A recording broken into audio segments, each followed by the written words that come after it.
Greetings and welcome to my channel. My name is Sorcerer Tal.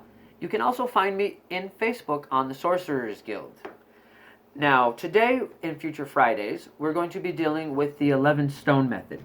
The 11 Stone Method is a system that I have designed working with these 11 stones, and how they work, other than having any symbols on the stones, it's actually how they land on the board.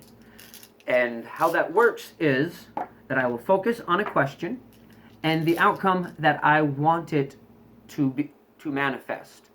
And then I will throw the stones out to see the probability of that outcome coming to fruition.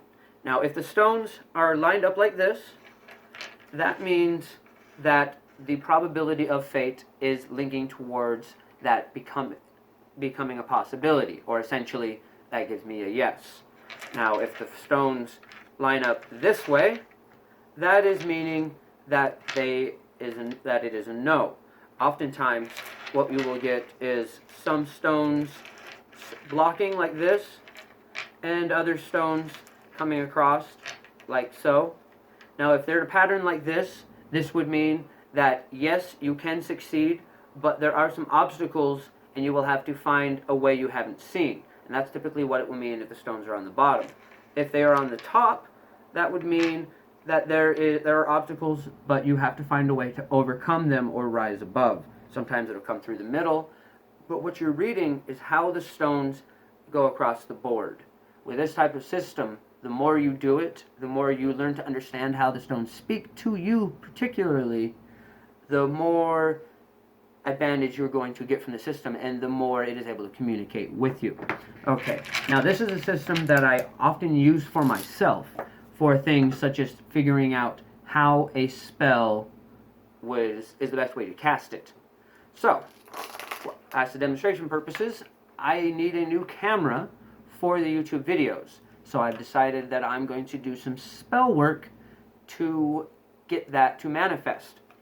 So what I will do is ask the stones about the best way to cast that spell. My first thought is to make a sigil from "My YouTube channel has a great camera." It's a lot of letters, but it can be done. So I'm going to ask the stones how well that will work out. And as you can see, we are getting some straight across, but they're not perfect. The spell could be better. You see how there's lots of stones here, but they're not all pointed the same way, like as if they were like this. That's a more solid yes than if they're like this, where they're all pointed upwards and not actually pointed towards each other. So it's saying yes, that would probably work. So that we could end there, but we want the spell to be more efficient, to manifest, and more directly. So I'm going to shorten down the letters to "I have a great camera." And we'll see if that would work a little better. And somehow that actually jumbled it up a little. As you can see, we're still getting straight lines, but it's actually a little bit of a curve to both of them.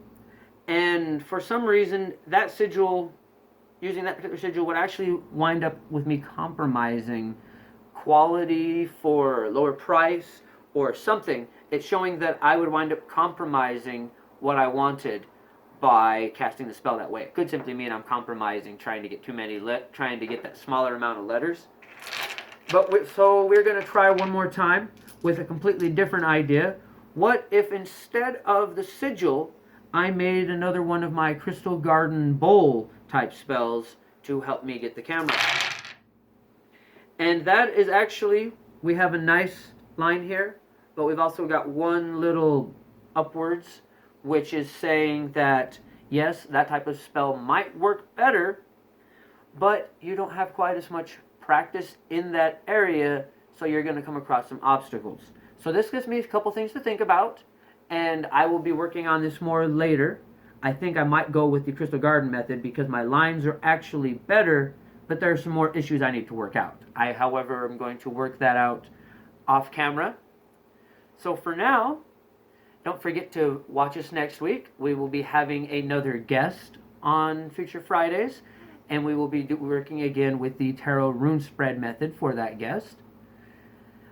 If you haven't subscribed to the channel yet, go ahead and subscribe to it already. Go ahead and subscribe to it again. Thank you for watching. Bright Blessings and an Interesting Fate. This has been Sorcerer Tal.